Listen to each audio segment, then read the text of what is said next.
Welcome to CXWise, where we share wisdom, insights, stories, and expertise from the world of customer experience. I'm your host, Nathan Bennett, and you're about to hear real-world experiences and practical advice that will elevate your CX game, no matter your title, no matter your industry. So without further ado, let's get wise. My guest today is Ian Golding, the CEO and founder of Customer Experience Consultancy. He's an author, an international keynote speaker, and a CCXP. Ian has dedicated 25 years plus to helping businesses achieve customer-led growth. He's worked with the Royal Bank of Scotland, GE Commercial Finance, GE Reinsurance, the Brake Brothers Food Service. The list goes on. He is a certified Lean Six Sigma Master Black Belt and the Executive Director and Ambassador for the Customer Institute. Most of all, Ian finds immense joy as a father of three, along with caring for two dogs and a tortoise. I can't wait to get into the tortoise discussion. Ian, welcome to CXWise. I hope I embarrassed you enough. Well, you did suitably, especially by giving away my age and saying things about me that are far too nice. But thank you, Nate. Oh, we'll get into the mean stuff later. I just got to butter you up, so hang on. We usually do a series of icebreakers here where we just sort of ask questions to kind of get to know you better. But you are the first guest on CXWise who actually starred in a reality television series. And I'm fascinated by it. And not only is it fascinating, but I think it will lead us to more discussions about the world of customer experience. So if you wouldn't mind, just give us a little introduction into what that experience was, what the television show involved, and tell us about your experience there. I'll take you back to 2011 when I got a phone call from my wife saying, Ian, you are about to be contacted by a BBC TV producer. Don't panic. Now, whenever anyone says don't panic, what do you do? Don't panic. It's like, well, what have you done? To cut a long story short, she nominated us to be on a program called Turn Back Time the Family, which is a living history experiment, so to speak, where they wanted to take three families back in time to learn about their family history. So it was connected to genealogy, but they wanted families who didn't know a lot about their family history. And whilst my father for years tried to tell me, I just refused to listen. So I was the perfect candidate because I knew very little about my family history. They wanted three families, one to take us back to 1900. So we lived a week in the 1900s, a week into war, and then a week in World War II. They made us live in houses that had been remodeled back to that time. We had everything that you would have had in that period. We had no money, no technology, nothing. And I discovered a lot of things about my family I didn't know. But I also got an appreciation of what it genuinely would have been like to live in that time. And being a customer experience professional, I didn't just think about it from a family perspective. I also thought about it from a business and employee and a customer perspective as well. It's the only time in my life I've walked down the road and people have pointed at me because they knew who I was, which was quite a freaky experience. Wow. I got to tell you that we could have a whole episode talking about this experience because I'm fascinated by it. Before we get into that, on our show, we always like to define our terms with our guests. Yes. So we're all on the same page. So Ian Golding, as you sit here today, how do you define customer experience? And we'll use that definition as our working definition as we continue in the conversation. No, I like that because, as I always say, I do feel customer experience is a science. My description of it is that it is a representation of everything an organization does that enables its customers to interact with its products and services. That is my simple definition. And that is why every single employee in an organization has a role to play in the delivery of the experience in some way. Let's talk about back in the 1900s. Your experience there in that world, you weren't necessarily in a customer experience role in that experiment, right? You had an office as a clerk and you were addressing envelopes, right? So you sat at a desk and you did a thing. What if there was a shop owner just down the block? What would they say about customer experience without any of the sort of technology, without any of the sort of insights that we have or journey mapping or anything like that, that would enable them to be successful then? And what are we missing from those original nuggets of customer experience? Brilliant question. And the first thing I will say is that what you say in posing the question is significant in itself. The significance being that even in 1900, they've been having a customer experience. I say that and I make that point because most organizations in the world have only recognized the significance of customer experience in the last 20 years. But in 1900, I would have walked into a shop in the UK. I was in, just for context, for people listening, it was filmed in the northwest of England in a seaside town called Moore. I would have walked into a local shop. Now, interestingly, the shopkeeper would have been very smartly dressed, probably wearing a tie, okay, and an apron. And the first thing the shopkeeper is likely to say is, "Ah, hello, Mr. Golding," because the shopkeeper would have known exactly who I was. Because back in 1900, customer experience was very personal. You weren't shopping globally. You weren't interacting globally. Customer experience was very local in its interaction. So it is extremely likely that the shopkeeper would know exactly who its customers are. The next thing the shopkeeper was likely to say to me is, "Are you here for your usual?" Because they probably know exactly what I'm coming in for. Because depending on what day of the week it is, I could have been coming in for my cigarettes, I could have been coming in for the local newspaper, they would know. And I think it's really the summary of what I'm saying is personalisation.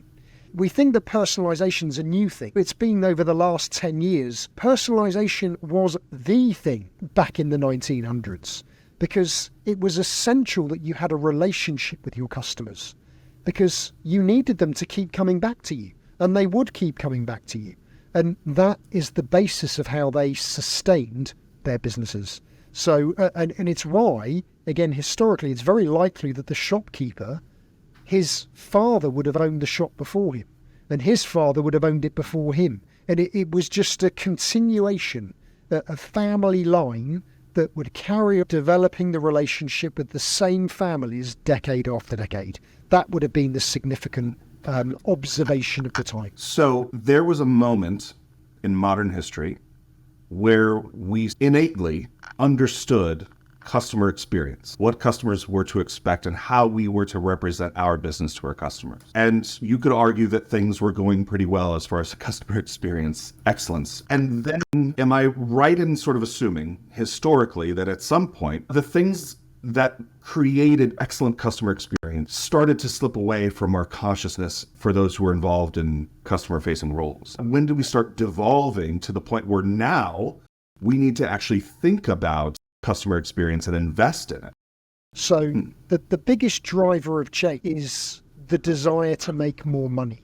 Now, this is my opinion, and people may disagree with me, which is fine. This desire to make as much money as possible, whatever the consequences, I think results in the world we now live in.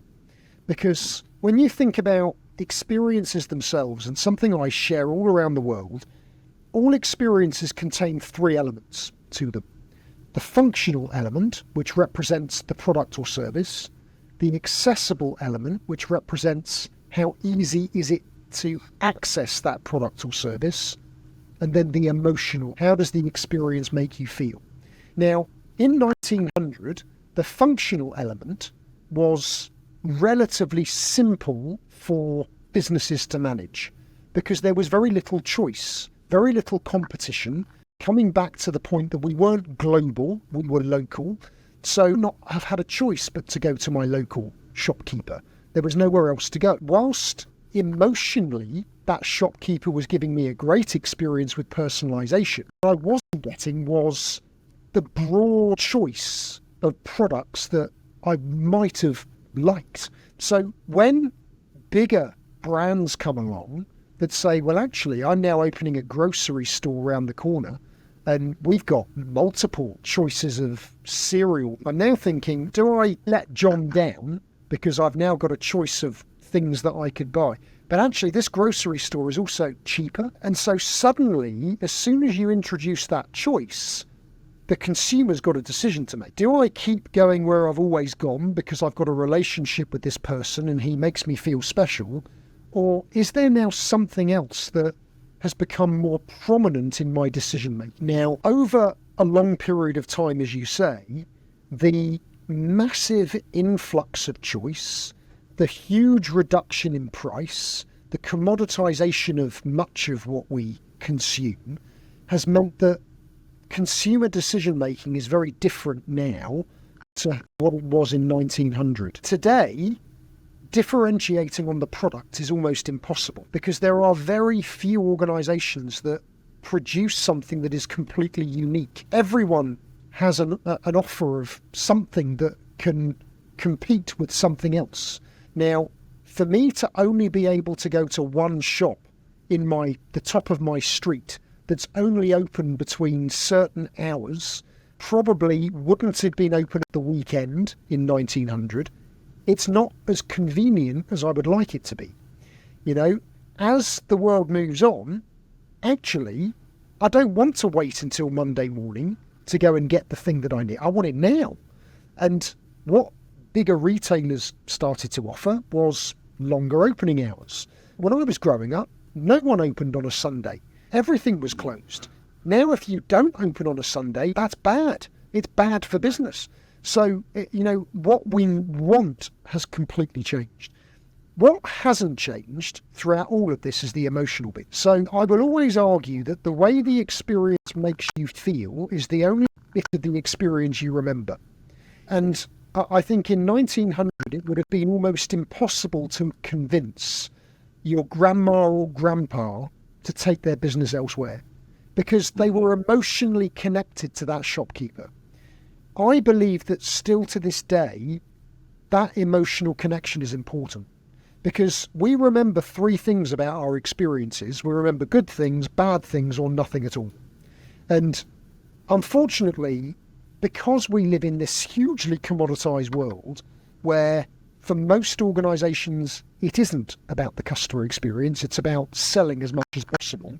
We have so many experiences where we remember nothing, which means that there is no emotional connection at all. And so the next time I want to buy something, that previous experience doesn't influence what I do. What organizations need to recognize is what are customers remembering about their experience, because it's where they remember the experience for the right reason is where you create the emotional connection. So when they're thinking, oh, I need to renew my car insurance, do you know what? That insurance company, they were so nice when I had an accident last year. I don't care if they're more expensive. I'm going back to them. That emotional element of the experience, I believe, is what we need to remember back from 1900, and we need to replicate it to this day. Different scenario, but the same principle. And that is a differentiator today.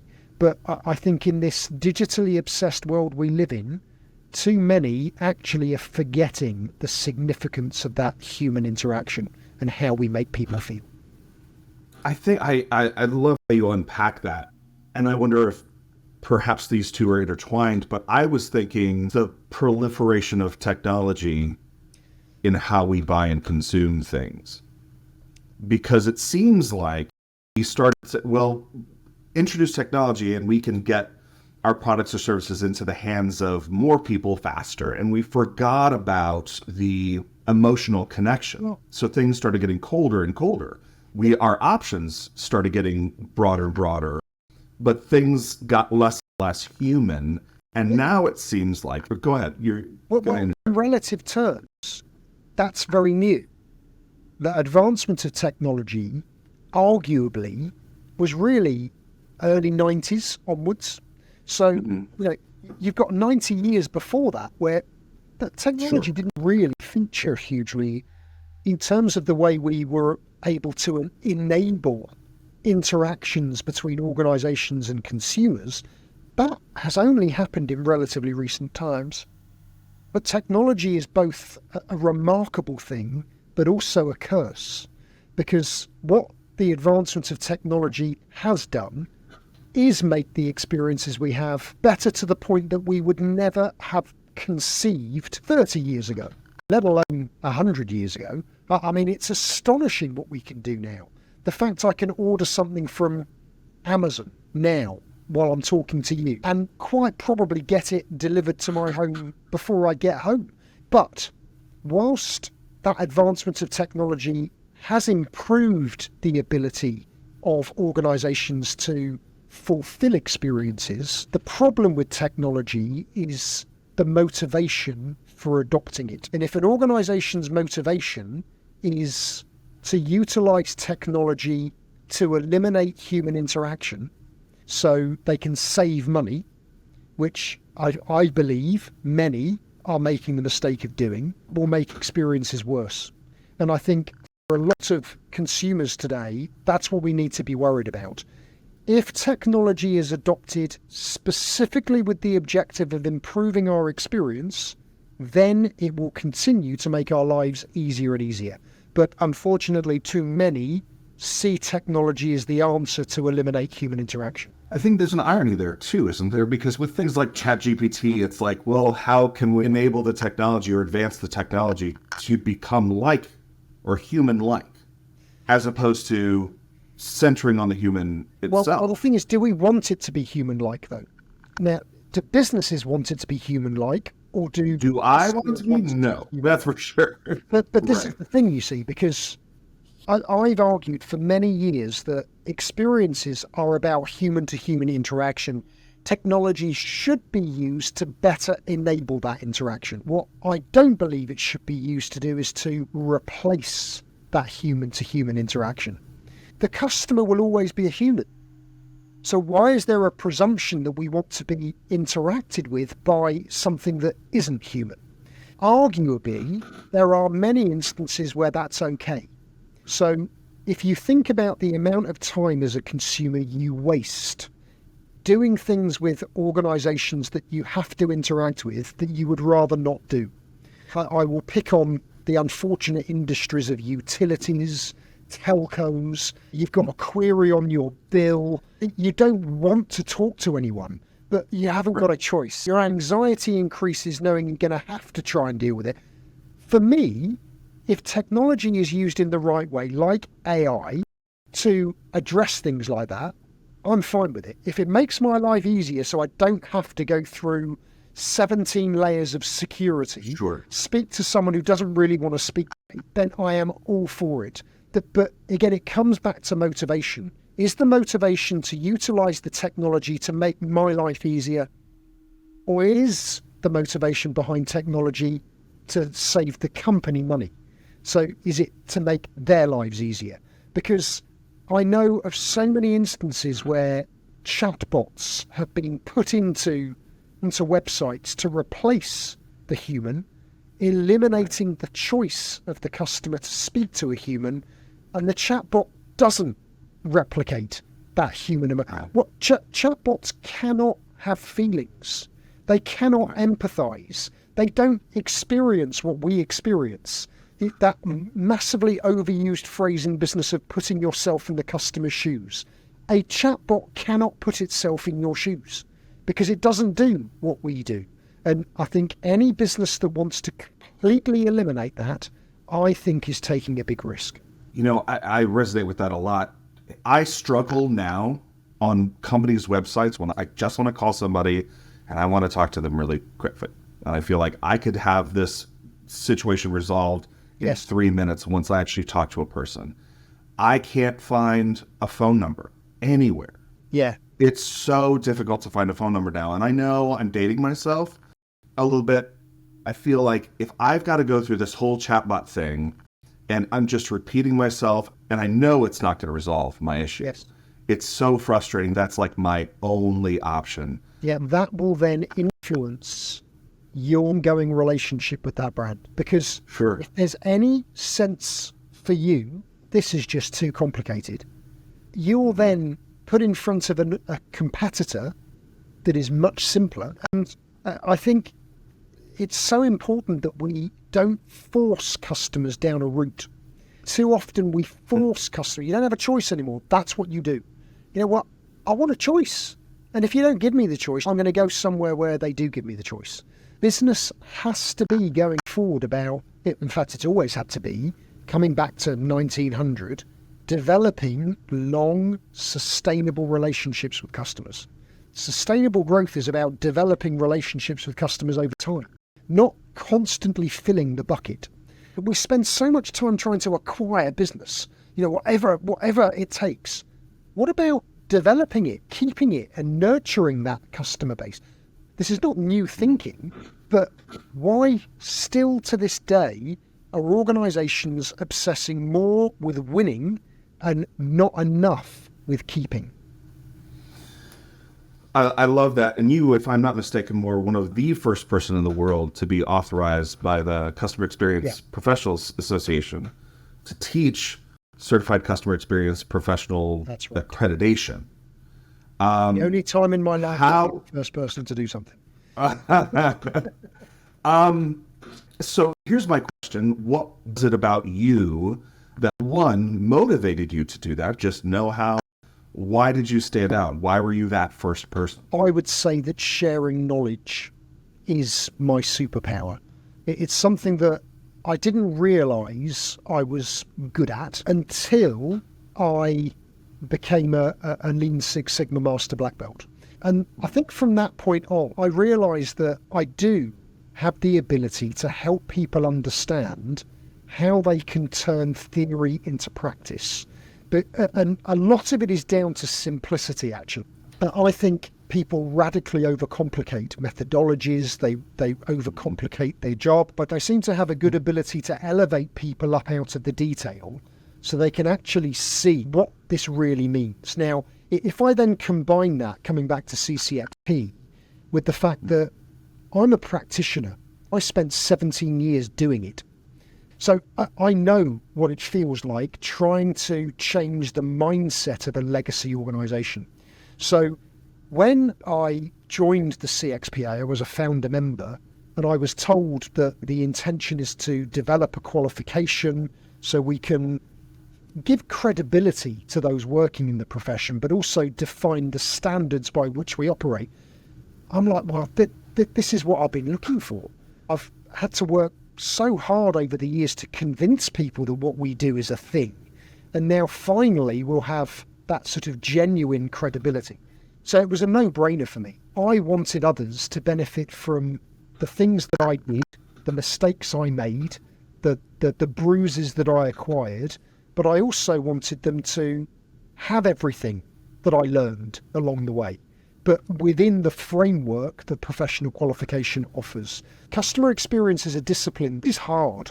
It's really hard. There's no one way of doing it. Every organisation is different. Every environment is different. And you need all the help you can get. Because what we are trying to do in many industries, many sectors, many cultures is unusual. To try and influence an organisation to change the way it thinks, that's not an easy thing to do, and that's tough because people will resist. They will try and find ways of stopping it from happening, which is where they will want you to feel like an imposter. And customer experience professionals wear their heart on their sleeve. And the unwritten competency being courage, passion, and sheer bloody mindedness, because you have got to have the ability to just keep going whatever happens. And it's why the community is so important, because it doesn't matter who you are going to be hit with the resistance. But you've got to be able to reach out to peers of yours who are going through the same thing. But when you're in it in the moment, you will think you're the only one. And you will question that it's you. It isn't you. It is the resistance to change. And actually, it's going to get even harder because we're now in a world where it isn't just about the customer. It's also about the employee. You are a name in this field. You are so well respected. But there had to be a thing that was innate in you. Yeah, I think before all that stuff came. Yeah. And I'm wondering where that came from. I think it is inherent It is just the way I am. I think it was the way I was before I even started working. My motivation isn't about me, it's about others. I think there are people that are either created that way or not. There are a lot of people who are like this, but they don't necessarily have the confidence or the self-belief to voice it.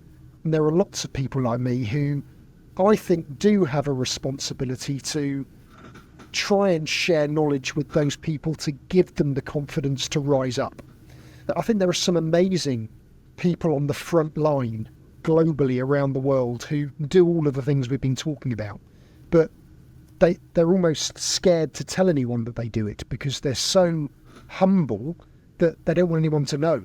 I'd love people to shout about those people. And it's one of the reasons why from time to time I issue an award. Now, no one knows this, but I have the Ian Golding Award for Customer Experience Excellence, which every now and then when I interact with someone who I just think, wow. And one of the very first ones I delivered was to a security guard in South Africa. And he is like this. I will never forget driving up to the gate of this facility and the smile on this guy. I mean, honestly, his whole face was just a smile. But it wasn't just to me. Everyone coming through the gate, he was high-fiving them. He was talking. Everyone that walked through was talking to them in a different language. And I discovered that is just who he was. And he used to cycle like 50 miles a day each way just to get to work. The guy was on minimum. I mean, he was just astonishing, this guy. And it was almost as though he didn't realise just how astonishing he was. And I don't think the organisation knew how astonishing he was. So I wrote about him. Because people need to know that there are so many people out there doing great things. And they don't have to be a CEO. Human beings are remarkable. And I need people to realise when they do great things so they don't feel like an imposter and they do realise that they are great. What's interesting is the examples that you've just given, the things that stood out to you weren't necessarily functional. It was emotional.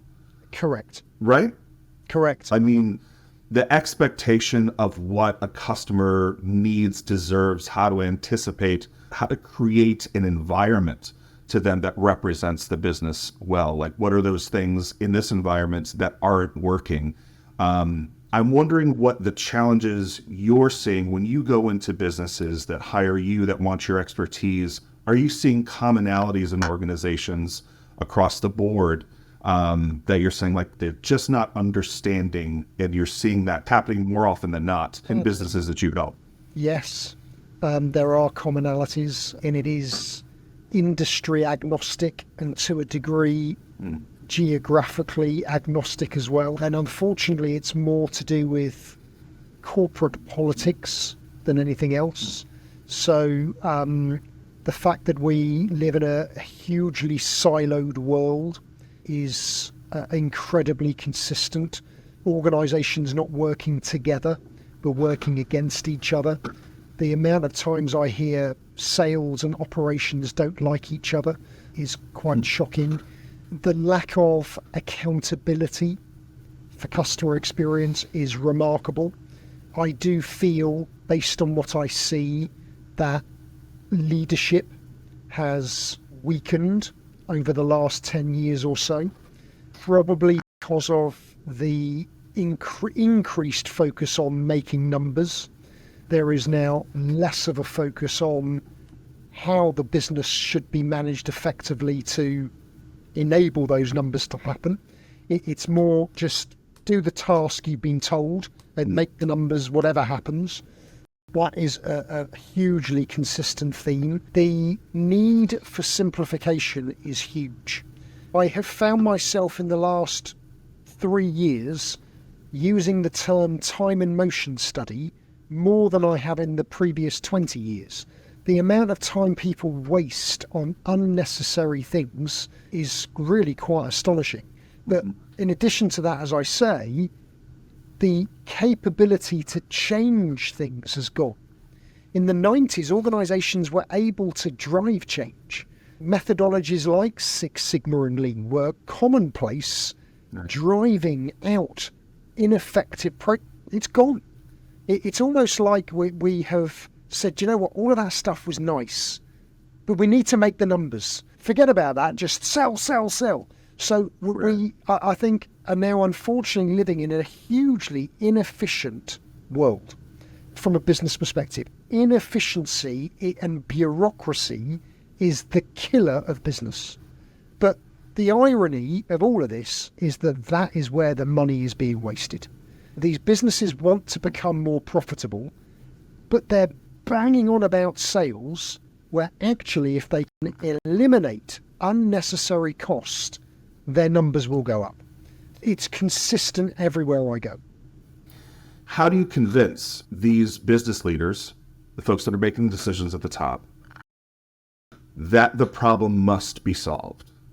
Specifically in the way that you're suggesting it must be solved. It's really hard because, to a degree, you are exposing things that are going wrong, which they, in theory, are accountable for. So there is always an element of resistance, but my philosophy is that if you want an organisation to acknowledge the need to change, they need to acknowledge it for themselves.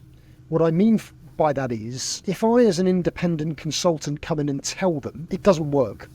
It's if you come and say to someone, you are not very good, they don't like hearing that. But what we need to find is a way of them understanding for themselves that the organisation is not as capable as it needs to be. And there are various things that I do to get businesses to self-assess the current state that gets them to wake up and smell the coffee. Now, that doesn't guarantee that they'll then do something about it. There are many organisations that know they're not where they need to be, but they still won't go and do something about it. And that, for me, is a lack of accountability. I was once told by a senior leader, he was the deputy CEO of an organisation, and we went through this exercise, and he said, Ian, do you know what? We've heard all of this before, but nothing ever changes. And what I wanted to say to him is, who do you think's going to change it? Exactly. Who's not driving that? Who are you waiting for? What are you waiting for? Sometimes the misconnection is that leadership teams are doing what shareholders are telling them to do. And I've said for a long time now that if our profession has failed to do something in the last 12 years, is to influence shareholders, because the shareholders are setting the objectives for the executive team. And as a CEO, you've got to be incredibly brave to say, no, I'm not doing that. I don't know if you've seen the Bezos movie, but really important messages come out of that. So it's a dramatisation of the creation of Amazon, basically.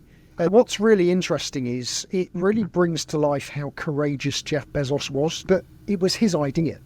He was the shareholder. And so he stood up to competitors like Barnes and Noble. He stood up to the financial markets because he could. I think we don't spend enough time allowing shareholders to understand the need to change. That if I know you want a financial return now, it's not going to come. If you want to maximise your return, you've got to think 6 years down the line, not 6 months from now, because it's not going to happen. If you're driving your team to give you a return in 6 months, they will make decisions that will damage the business in the long term. So it's up to you. That, for me, is the missing link. Yeah, right.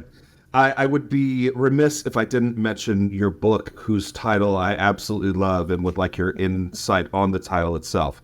The title has 3 elements to it, 2 words and punctuation. The words are customer, what, and a question mark. So when I see that, I'm wondering, how does it sound in your head? So I wrote a book and it's called Customer What? The reason being, there we go. For most of my life, people say to me, what do you do? So I'm a global customer experience specialist. Customer what? That's what. I love it. So my question is, if there was a second edition to that book coming out this year or the next, what do you think you would be adding in there? Without question, would be about leadership and the role of leadership. did agree to write a second book last year, but I changed my mind because I just haven't got the bandwidth to be able to deal with it.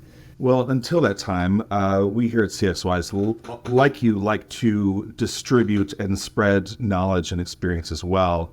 And one of the things that we love to do is give our guests books away for free. So if you are listening to this anywhere, what we invite you to do is to tag a takeaway that you've had from this episode with Ian on whatever social media post you're on.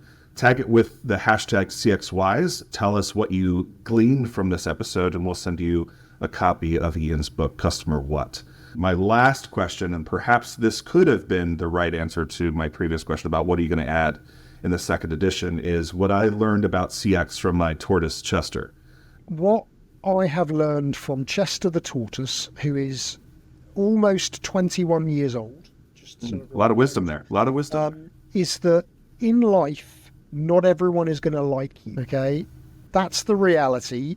My son really likes Chester. My youngest daughter hates him with a passion. My eldest daughter loves him, and my wife can't do without him. Quite frankly, I don't have any particular attachment to him.